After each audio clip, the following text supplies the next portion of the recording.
पाप विषय बाइबल अनेक विषय को वर्णना करे आम से पाप विषय आज अल्प किसी विषय को आलोचना करवा आम विश्वास करी निश्चिंत भाव प्रभु मान को से शिक्षा द्वारा आशीर्वाद करेंगे।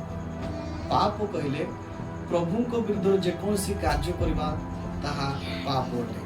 पुणी आहरी मध्य अर्थ अच्छी यदि आम पाप कहवा तेबे परमेश्वर अर्थात सृष्टिकर्ता निज उच्च स्तर में स्थापन करवा ताहा पाप अटे।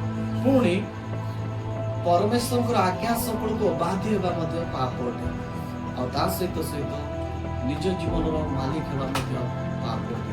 अर्थ निज इच्छा चलवा निजर मालिक निज जीवन मालिक को निजे होगा और निज को जहाँ पसंद लगे ताहा करवा सेड़ा पाप अटे। आम समस्ते जाचु पाप को परमेश्वर बिल्कुल पसंद करते। जब ये चारोटी विषय आम जीवन देखा आज ये वीडियो द्वारा प्रभु को सूचना देवाई चाहती आम मन परिवर्तन करूँ आ सब उत्तम स्थान उच्चतर स्थान सृष्टिकर्ता करूँ स्थान को न नौ आम परमेश्वर आज्ञा सकल को पालन करूँ तेज जाकि प्रभु आशीर्वाद।